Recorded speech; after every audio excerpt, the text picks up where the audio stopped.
Even though I'm on TV once in a while or an author, what I really am is a simple professor. As a professor, I'm allowed to give you a quiz. Rule of 72. How many of you have heard of the Rule of 72? Let's say we have a 6% annual growth rate. How long will it take the market to double? Okay, what will it be in 18 years? Who said 4,000? Not you. I heard a woman's voice. Now I'm going to give you a new one, okay? You may want to write it down. Rule of 10. You want to know the rule of 10? How many of you ever have seen a speaker and you worked out your BlackBerry pretty quickly? Okay. Give me 10 minutes to see if I teach you something useful. Whether he's addressing students or CEOs, Jeff Rosensweig keeps his audience captivated. A lot of it will come down to the question, is the U.S. in a recession? If we're in a recovery, is it durable, or are we going to hit a double dip? When will the job market turn around? He addresses the issues on everybody's mind. And is there any good news for the future of the U.S.? Through demographics, through finance, through our trade situation, can we remain, if not the superpower, at least a leading superpower? And navigates his audience to clear conclusions. The takeaway is there's a lot of big economies, but never let people run down the U.S. By far the biggest will remain, but there very much is the rise of these emerging markets.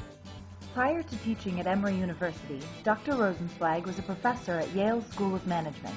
He attended Yale for both his bachelor's and master's degrees in economics. He won a Marshall Scholarship to study at Oxford University, where he received a master's degree in philosophy, politics, and economics. Today, Dr. Rosensweig is a frequent keynote speaker on topics related to global economic and financial trends and forecasts. He's written 3 books, including the critically acclaimed Winning the Global Game, a strategy for linking people and profits. Professor Rosensweig is often quoted in the national business press, including Forbes, Fortune, and Businessweek. He has appeared nationally on ABC World News Tonight and Good Morning America, NBC's Today Show, NBC Nightly News and Nightline, Bloomberg TV, and he is a frequent economic commentator for CNN. He explains the economic trends that matter to your business. How many of you are impacted by exchange rates one way or another? Either by foreign competition or facing the threat of offshoring, or you earn revenues in more than the U.S. So if you earn revenues somewhere else, it's like, what are those things worth, those pesos or euro or something, in terms of U.S. dollar? Well, those of you who are somewhat impacted by exchange rates, how many of you work for companies that do something outside of the U.S., either produce or sell? And why your business matters to the economy. Let's say you were running your business, or you're thinking of starting a business. Most businesses are started in this country by women, for instance. If they are only hearing how bad things are going to get, why would they start a business? Well, how the global landscape is changing. You know, one of the themes today, and one of my themes, is emerging markets really are emerging. You know, we used to call them basket cases.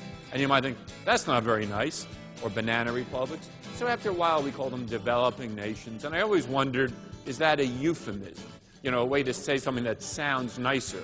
Well, it actually isn't. There's a lot of truth to it, and we're beginning to see that. And we'll see it throughout my talk. On the other hand, don't forget that the U.S. is by far the biggest and most powerful market, which is why there's still so much investment coming into the U.S.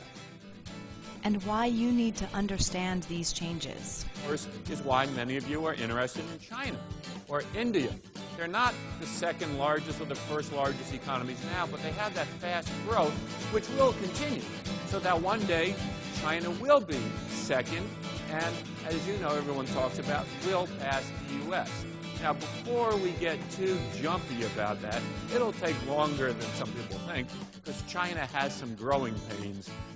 You don't just grow on these exponential curves forever.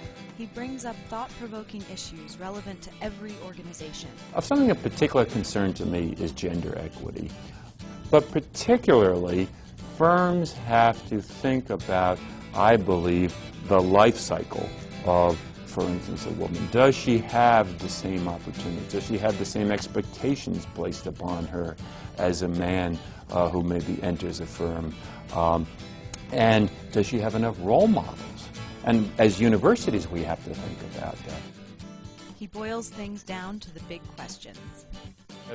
Well, let me ask you this question. None of us like the idea of government deficits, but raise the idea if you like the idea of tax increases when the economy is just on the edge of really falling off the cliff.